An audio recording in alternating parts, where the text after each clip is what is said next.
Meus irmãos, vamos abrir a palavra de Deus no livro do profeta Isaías, capítulo 40, e faremos a leitura a partir do verso 12. Isaías 40, a partir do verso 12.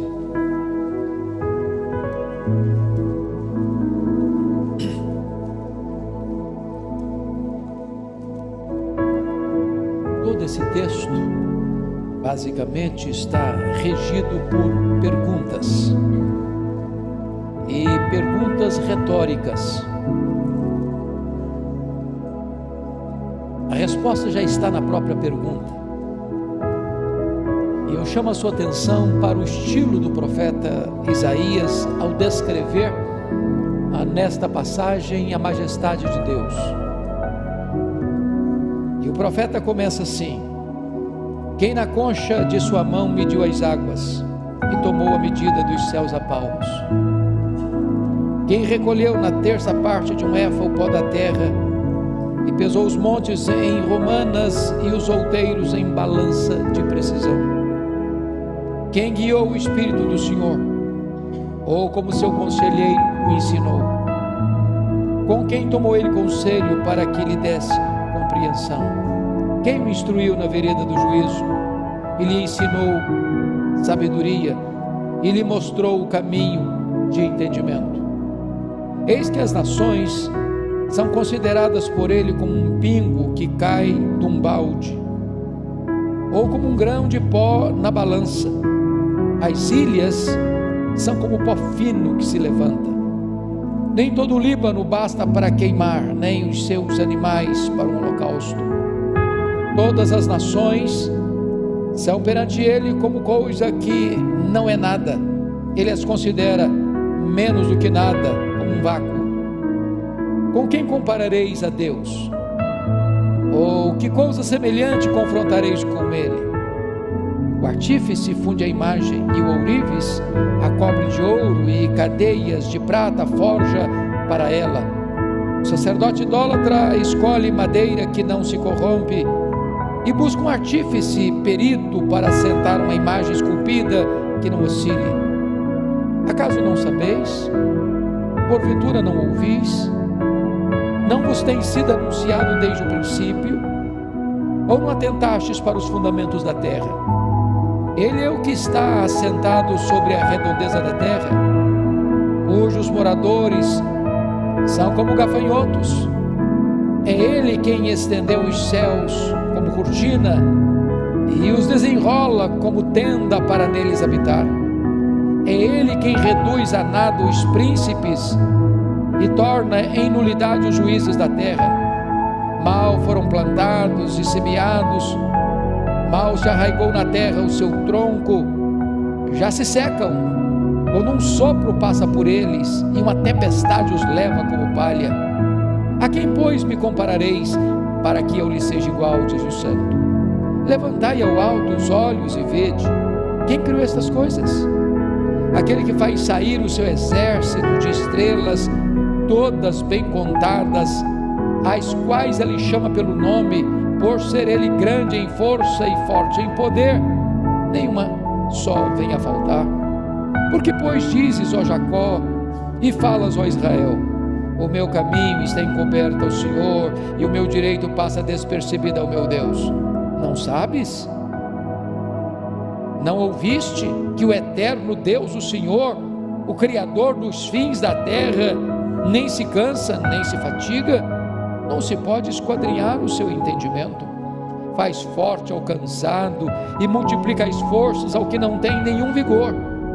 Os jovens se cansam e se fatigam, e os moços exaustos caem, mas os que esperam no Senhor renovam as suas forças, sobem com asas como águias, correm e não se cansam, caminham e não se fatigam. Amém? Bom, eu gostaria de pensar um pouco com vocês hoje sobre uma pergunta também, já que o texto é regido por perguntas, e a pergunta é: quão grande é o nosso Deus? Quão grande é o nosso Deus?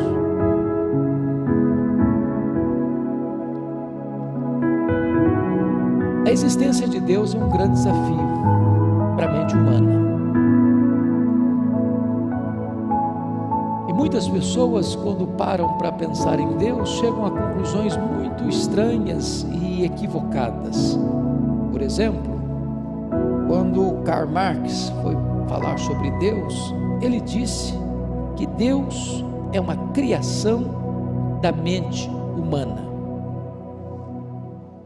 Mas eu fico a pensar, se o homem criador então é pó, e ele é mesmo, qual seria o tamanho do Deus de Karl Marx? Porque a criatura não pode ser maior do que o Criador. Então o Deus de Karl Marx era muito pequenininho. Quando chega o racionalismo na Europa, e começa lá na França, o homem achou que tudo aquilo que a nossa mente, a nossa razão não explica, eu não posso aceitar como verdade. Então começaram a negar a existência de Deus, porque Deus não se explica pela razão humana. Aí veio no século XVIII o iluminismo, e vocês sabem que a Catedral de Notre Dame, que foi queimada e ardida em chamas e virado cinza, grande parte, naquela época foi dedicada a Deus a razão.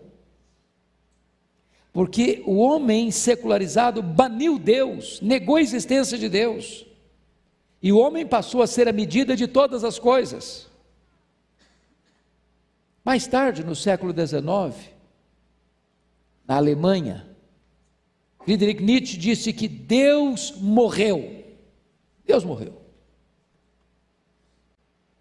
E o filósofo russo Dostoiévski disse então, bom, se Deus morreu e ele não existe, então tudo é possível. Daí tantas ideias sobre Deus. Os ateístas dizem que Deus não existe. Os agnósticos dizem que ele não pode ser conhecido se é que ele existe. Os politeístas dizem que não, existem muitos deuses. Os panteístas dizem, não, tudo é Deus. Os deístas dizem, ele existe, mas está muito longe, não se conecta com a gente. Mas permanece então a pergunta, quem é o nosso Deus? E eu estou seguro de que o profeta Isaías, na passagem lida, retrata para nós de maneira poética e de maneira eloquente, quão majestoso, quão magnífico, quão extraordinário esse Deus é. E eu preciso concordar com o nosso irmão Calvino do século XVI, nas suas Institutas, quando ele vai dizer o seguinte, que Deus só pode ser conhecido porque Ele mesmo se revelou a nós. Não é resultado de uma investigação humana, de uma pesquisa humana, de uma perquirição da mente humana, mas você e eu conhecemos a Deus porque Ele se revelou. E de que maneira Ele se revelou? Na obra da criação. Se revelou na nossa consciência. Todos nós temos um senso do divino, do certo e do errado. Ele se revelou nas Escrituras. Aqui é a sua vontade, aqui é a sua verdade infalível, retratada e revelada a você e a mim. Mas Ele revelou de forma plena, maiúscula, superlativa e absoluta na pessoa do seu Filho, porque Jesus é a exata expressão do ser de Deus, Ele é o resplendor da glória, nele habitou corporalmente toda a plenitude da divindade. Se você perceber, Isaías está falando do servo, ele está falando do Messias, ele está falando do nosso glorioso Redentor, ele está descrevendo a majestade do nosso Salvador. Um dos mais importantes escritores do século passado, A.W. Tozer, disse que a maior necessidade da igreja é conhecer a Deus. Por que isso? Eu penso porque o próprio Jesus deixou isso claro. Quando ele lá na oração sacerdotal, no capítulo 17, versículo 3, do Evangelho de João, ele diz que a própria essência da vida eterna é esta, é conhecer a Deus. É por isso, amados, que o profeta Oséias disse: conheçamos a Deus e prossigamos em conhecer a Deus. E pode ter certeza, como Deus é inesgotável em seu ser, você e eu estaremos conhecendo a Deus, conhecendo a Deus, conhecendo a Deus por toda a eternidade. Então, eu queria hoje que nós olhássemos para esse texto e extraíssemos daqui algumas lições para nós. Primeiramente, um fato incontestável: a grandeza incomparável de Deus. Os estudiosos, sobretudo os teólogos sistemáticos, e a teologia sistemática é uma bênção, porque ela ajuda você a direcionar seus pensamentos de uma maneira mais lógica. Então, eles foram pensar no ser de Deus e disseram o seguinte: Deus tem atributos, Deus tem qualidades, Deus tem predicados. E ao examinar a pessoa de Deus, eles pensaram assim: bom, Deus tem atributos que Ele tem, e só Ele tem, e Ele nunca repartiu, nem repartirá com os seus, nem com os anjos, nem com os homens, só Ele tem. Quem é esse Deus? Primeiro, Ele é autoexistente, Ele não foi criado, Ele é o Criador. Segundo, Ele é eterno, só Ele é eterno, o Pai da eternidade. Só Ele é infinito, só Ele é imenso, só Ele é imutável, só Ele é onipotente, só Ele é onipresente, só Ele é onisciente, só Ele é transcendente, só Ele é soberano. Este Deus é tão grande, tão grande, tão grande, que nem os céus dos céus pode contê-lo. Muito embora Ele é Espírito, Ele é amor, e Ele é luz, e Ele é fogo consumidor, e Ele é bondade, e Ele é justiça, e Ele é misericórdia, e Ele é justo, e Ele reparte conosco alguns dos seus atributos. Agora, o profeta Isaías está revelando para nós quão grande Ele é. Mas, quando você para perceber a grandeza deste Deus, você precisa comparar essa grandeza com algo ou com alguém para você ter uma noção de quão grande Ele é. Então, vejamos qual é a maneira de Isaías nos retratar Deus. Confira comigo, por favor. Primeiro, a grandeza de Deus em relação à própria obra da criação. E 2 versos aqui retratam isso com eloquência. Primeiro, o verso 12, você pode ler novamente comigo o verso 12, vamos juntos? Quem na concha de sua mão mediu as águas e tomou a medida dos céus a palmos?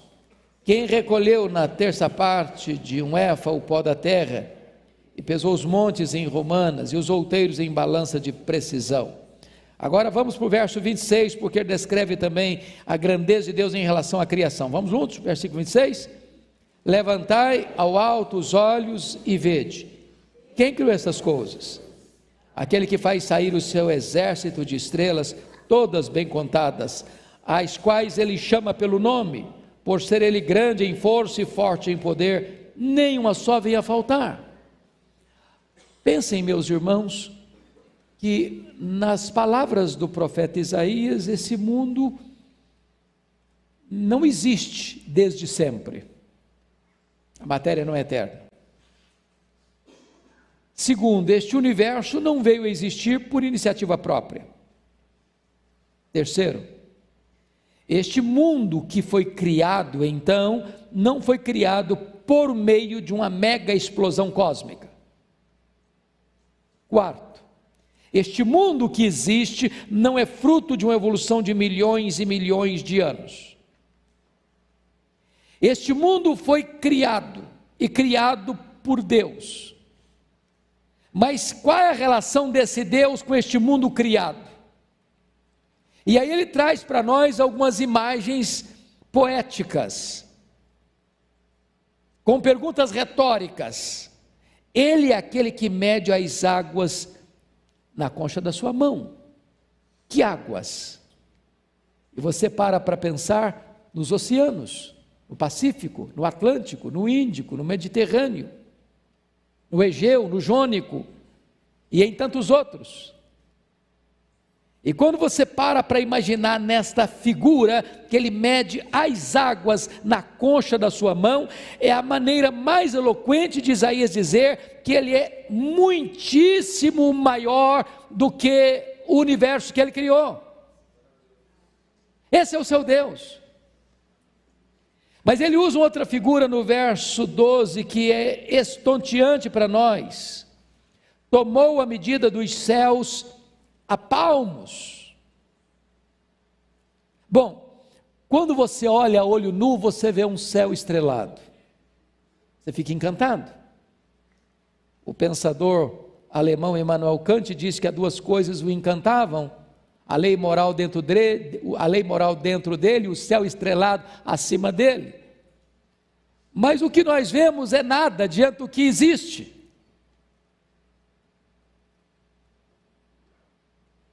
O nosso planeta é apenas um pequeníssimo ponto diante da grandeza insondável deste universo. A ponto dos estudiosos afirmarem que esse universo tem mais de 93 bilhões de anos-luz de diâmetro.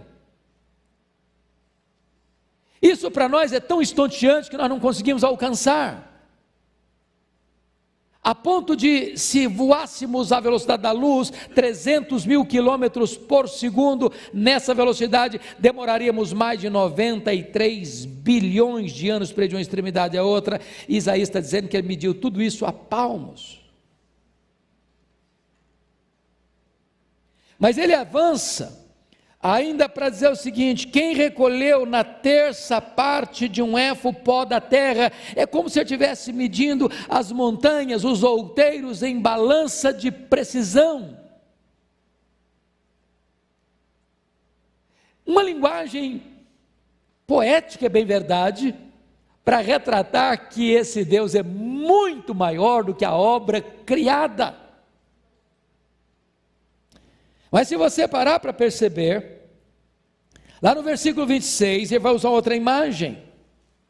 Ele conclama o povo a levantar ao alto os olhos e ver. Quem criou essas coisas? E você está olhando para o céu estrelado. E ele diz assim: aquele que faz sair o seu exército de estrelas, todas bem contadas. Elas não são apenas contadas, elas são bem contadas.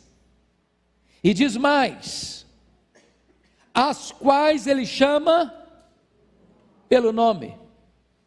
E diz mais: e por ser forte em força e grande em poder, quando as chama, nenhuma delas vem a faltar. Bom, mas aí nós precisaríamos parar e perguntar: mas quantas existem? Quantas estrelas existem? E nenhum astrônomo, por mais peregrina que seja a sua inteligência, por mais robusto que seja o seu saber, é capaz de afirmar categoricamente quantas estrelas existem. Eles entendem e acreditam e afirmam que há mais estrelas no firmamento do que todos os grãos de areia de todas as praias e desertos do nosso planeta.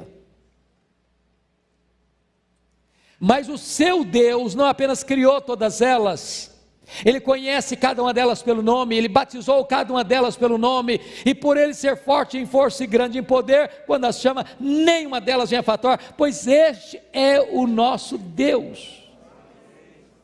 Ele não pode ser comparado. Por isso a pergunta que está tão claramente aí no verso 18: com quem comparareis a Deus? Ou que coisa semelhante confrontareis com Ele? Quão grande é o seu Deus? Então, eu chamo a sua atenção, porque o profeta Isaías, ele vai um pouco adiante, para nos mostrar a grandeza desse Deus, num mundo, irmãos, que está botando Deus na lateral, que não considera Deus, ou que escarnece de Deus. E eu gostaria de ilustrar isso contando dois fatos. O primeiro aconteceu lá no antigo Império Romano, quando um dos imperadores afrontava um cristão, escarnecendo da sua fé, o Rabino Josué.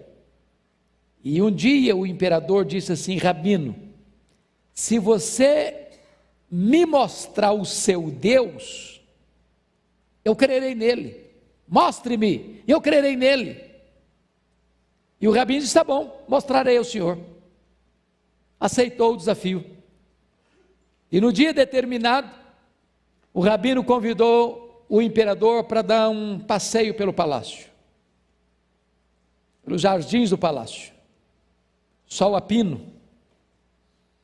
E ele então disse: imperador, por favor, olhe para o sol, mire-o bem, encare-o por alguns instantes.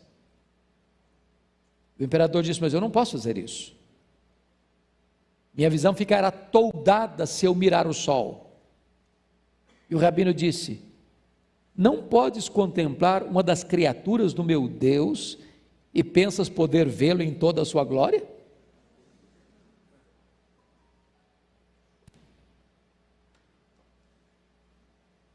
O segundo fato aconteceu na França.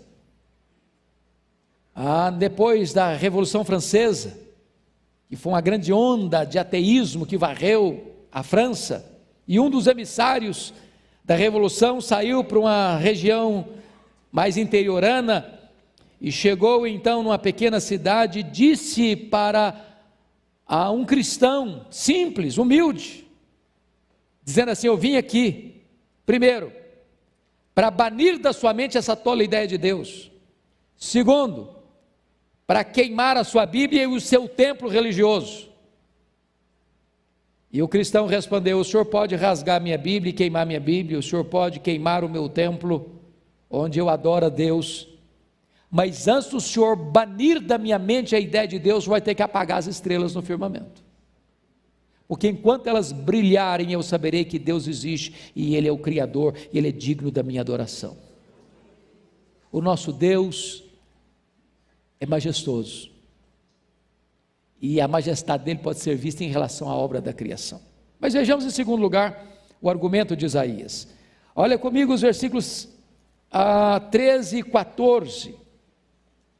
Quem guiou o Espírito do Senhor, ou como seu conselheiro o ensinou?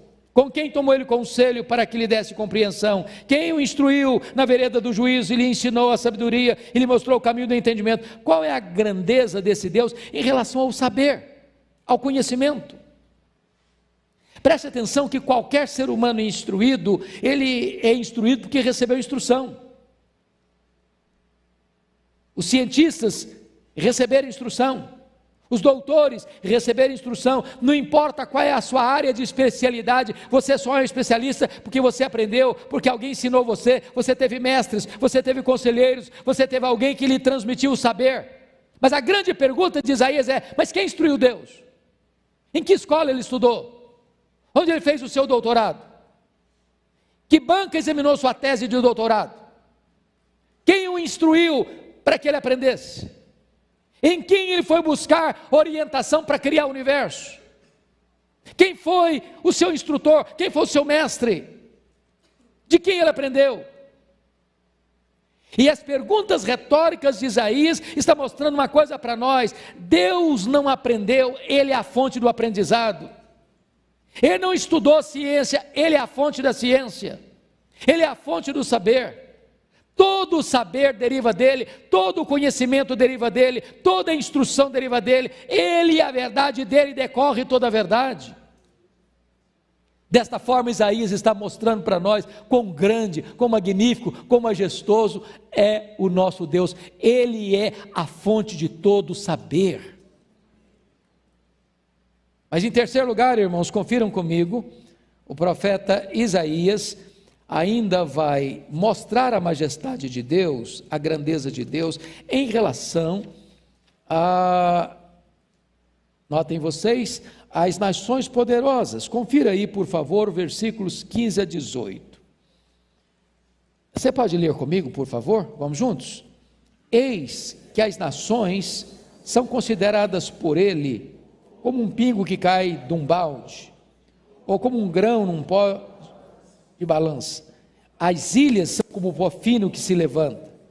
Nem todo o Líbano basta para queimar, nem os seus animais para o holocausto. Todas as nações são perante ele como coisa que não é nada.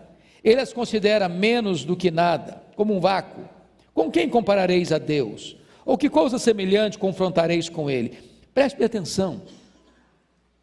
Pensa nas nações poderosas da época, ou nos impérios poderosos da época. Pense no Egito, com as suas pirâmides empinadas aos céus. Pense comigo no Império Assírio, expansionista, guerreiro, poderoso, avassalador, com Nínive, uma das cidades mais protegidas do mundo, com muralhas que 3 carruagens podiam caminhar por cima, com 1.200 torres.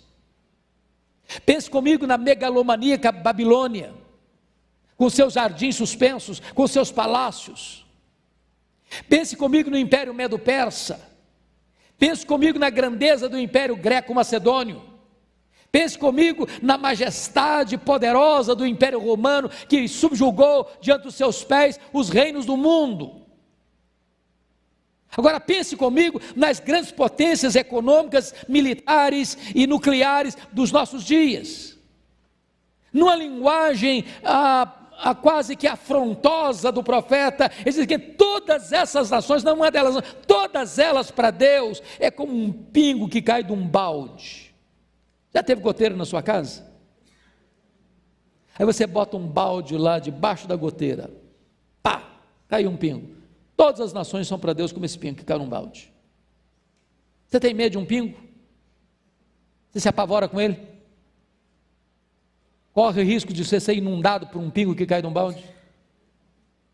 Todas as nações para Deus não passam de um pingo que cai num balde, ou numa outra linguagem, um pó numa balança, não faz diferença nenhuma, cai um pó, não cai um pó, a balança fica do mesmo jeito. Mas para examinar um pouco mais profundamente, isso é menos do que nada. Até hoje eu confesso a vocês, eu não sei com a minha limitada inteligência o que é menos do que nada. Você sabe o que é?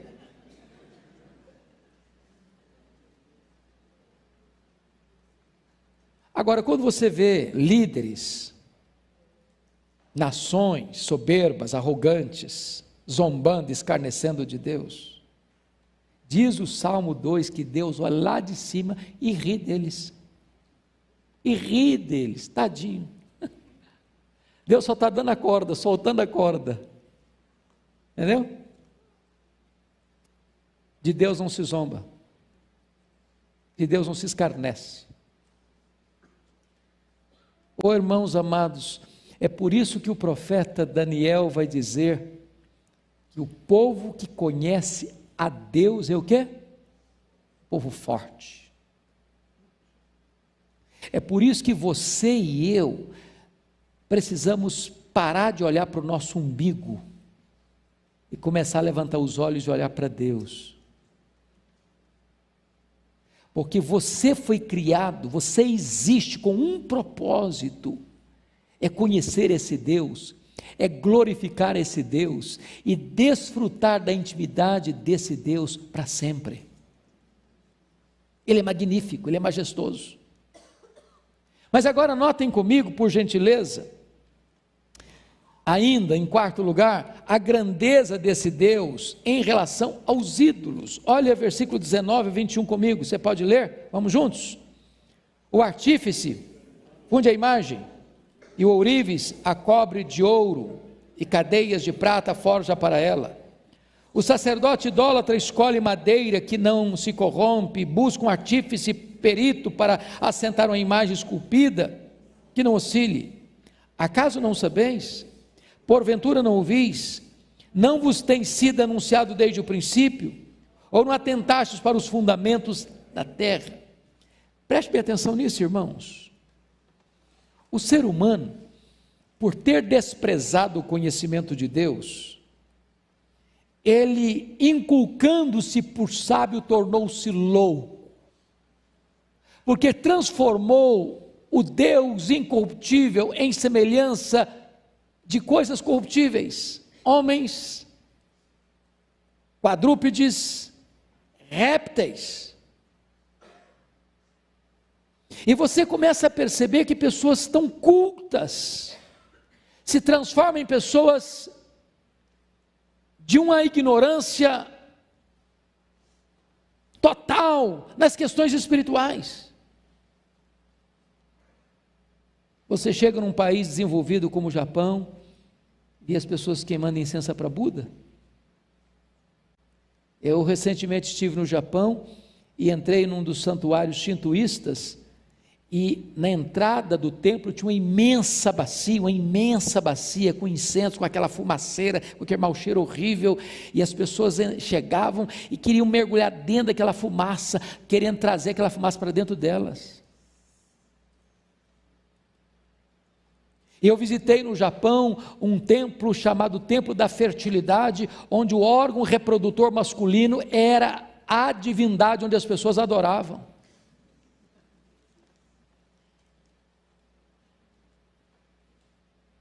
Você olha hoje na linguagem do profeta Isaías, no capítulo 44, uma pessoa sai com um machado na mão, derruba uma árvore, pega uma serra, serra tábuas, serra toras, depois ele pega, esculpe ali uma imagem, e ele cobra aquela imagem de prata ou de ouro, e se prostra diante dela como se fosse o seu Deus. Na linguagem do Salmo 115, essas imagens, elas têm olhos, mas não veem, elas têm boca, mas não falam, elas têm ouvidos, mas não ouvem, elas têm garganta, mas não sai som nenhum, elas têm pés, mas não andam, têm mãos, mas não apalpam, e aqueles que se prostram são semelhantes a eles, esses ídolos vãos. Você pega uma imagem que é pescada no Rio Paraíba do Sul e transforma essa imagem na padroeira, na protetora do Brasil, que não consegue proteger a si mesma de um iconoclasta. É por isso que a idolatria é tão afrontosa para Deus. É porque o homem, criado à imagem e semelhança de Deus, ele pega e faz uma imagem, ele esculpe uma imagem e ele adora essa imagem como se Deus fosse.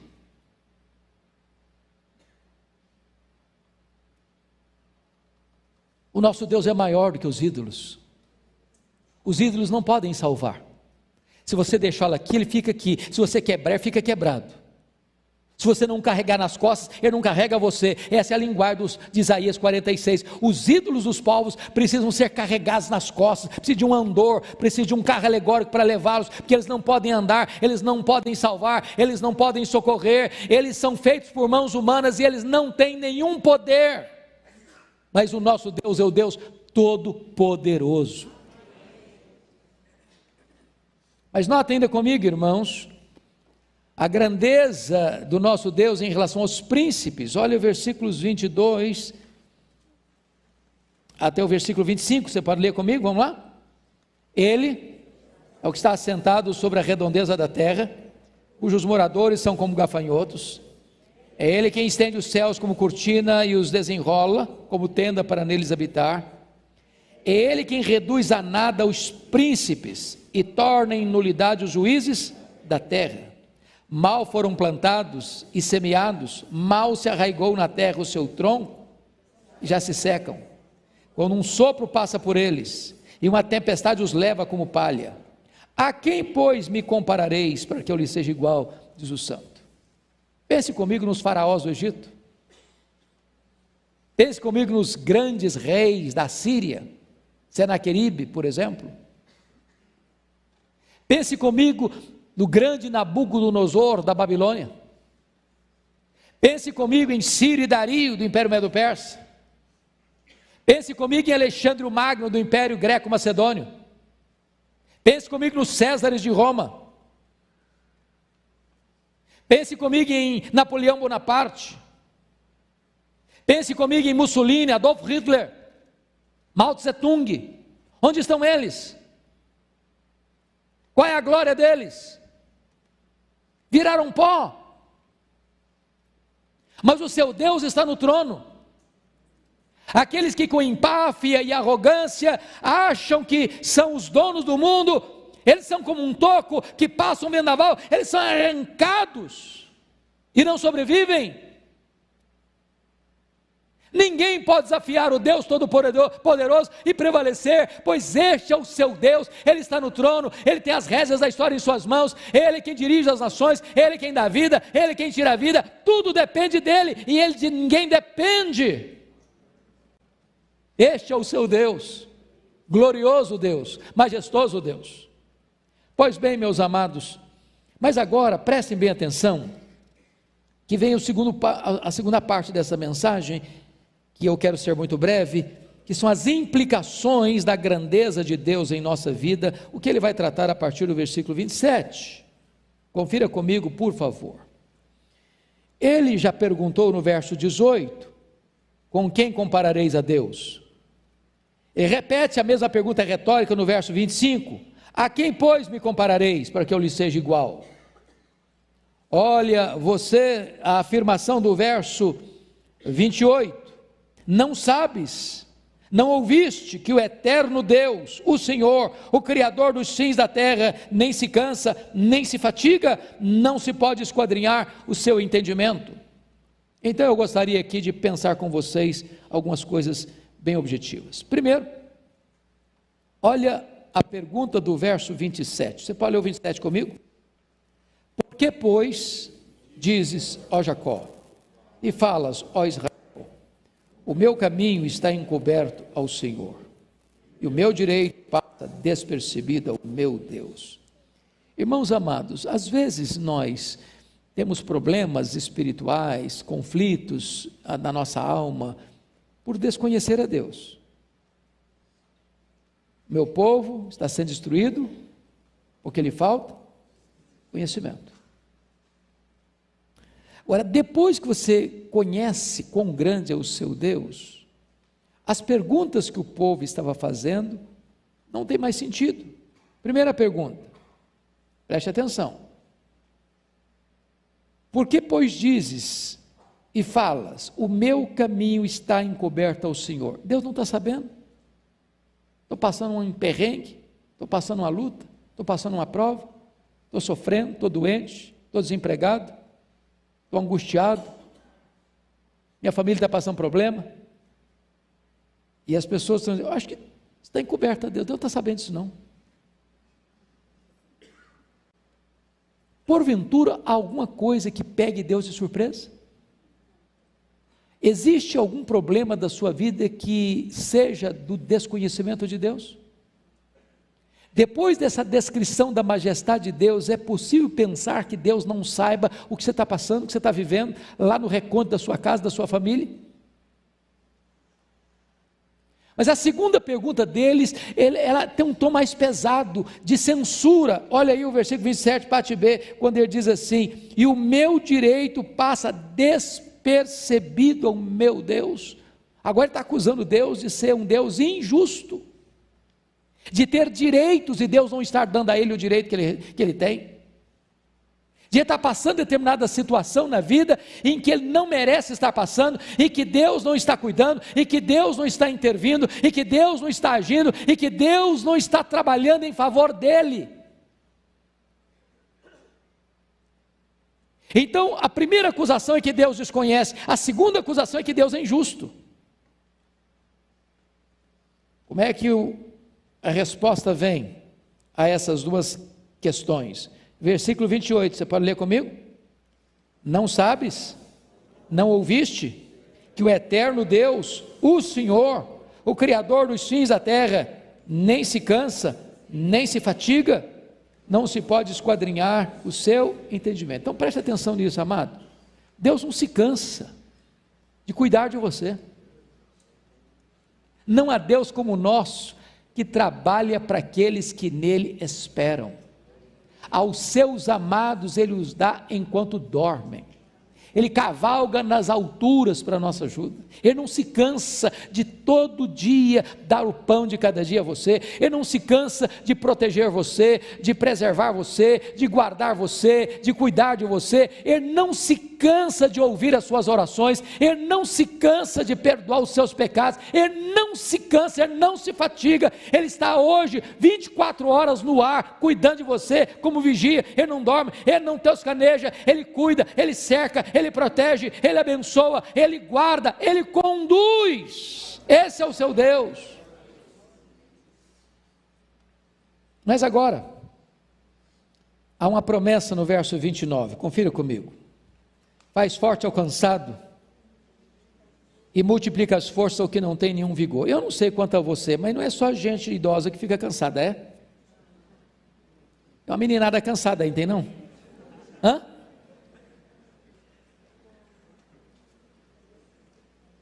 Tem uma meninada aí que está com um tanque já meio vazio, andando na reserva.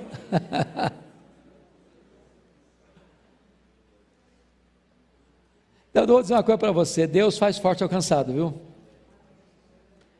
Se você já está com a bateria riada, pode ter certeza, Deus multiplica as suas forças. Se você já pensou em jogar a toalha, em desistir, saiba que Deus vai encher o seu tanque de novo.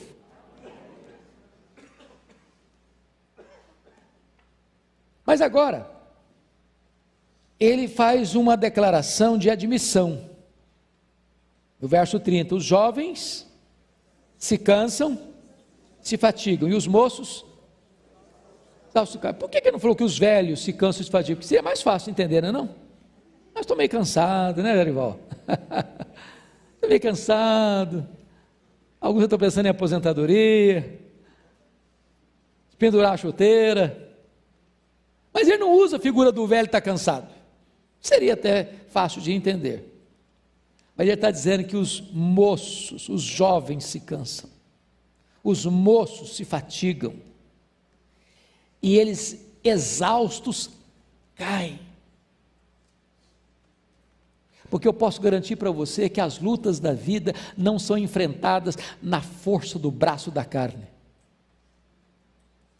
Você precisa de uma força maior do que o vigor físico, você precisa maior do que a força do seu vigor da idade, você precisa uma força maior do que a força da sua inteligência, você precisa de uma força que não emana da terra, que vem do céu, que vem de Deus.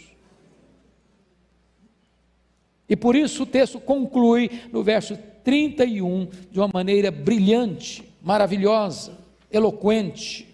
Preste atenção no que está escrito aí. Você pode ler o 31 comigo? Vamos lá? Mas os que esperam no Senhor renovam as suas forças, sobem com asas como águias, correm e não se cansam, caminham e não se fatigam. Os que esperam no Senhor renovam as suas forças. E ele compara esse renovar das forças com a águia.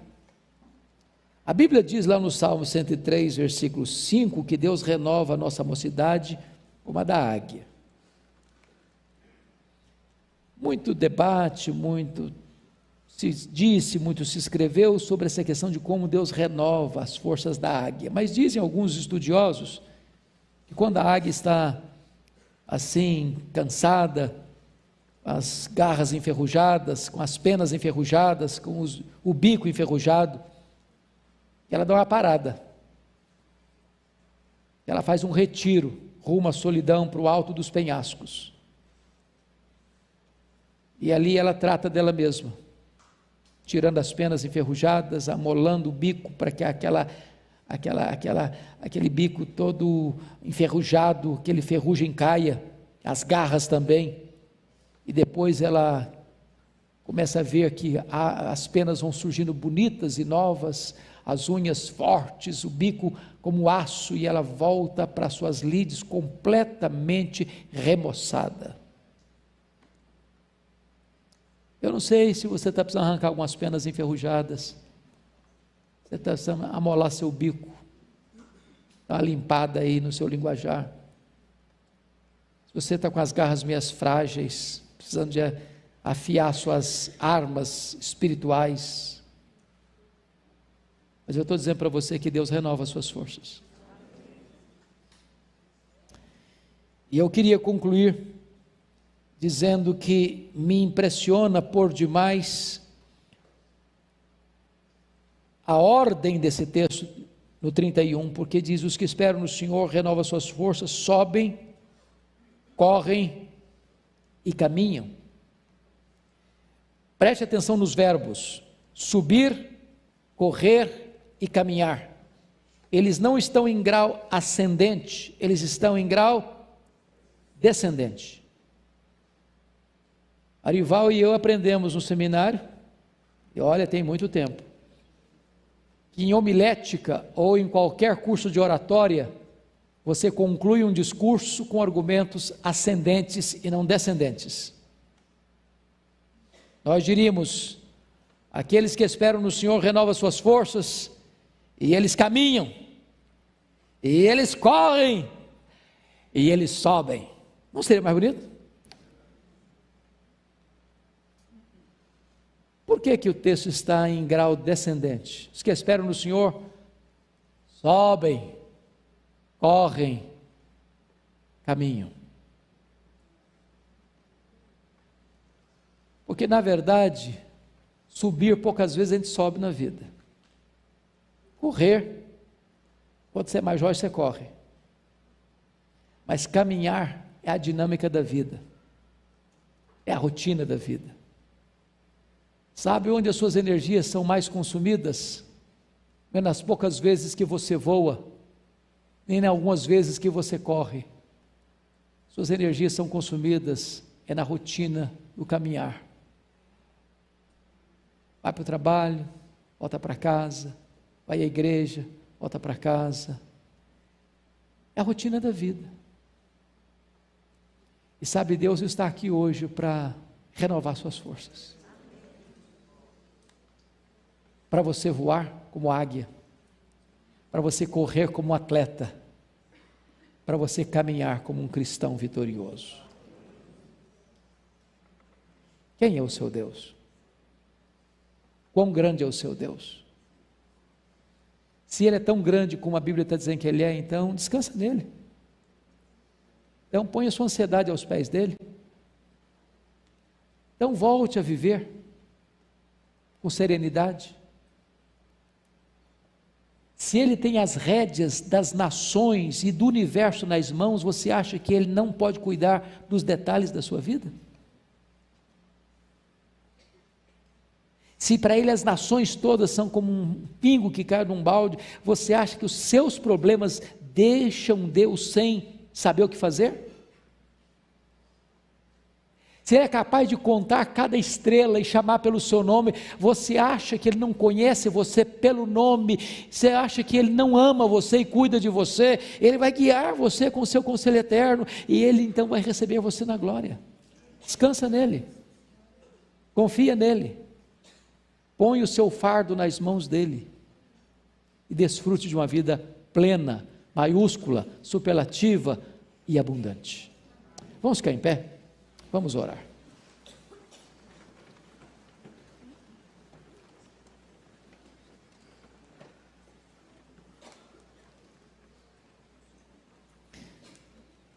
Eu não sei se eu posso pedir à nossa banda uma música, mas se eu puder pedir, eu vou pedir para repetir a segunda música que nós cantamos no primeiro momento.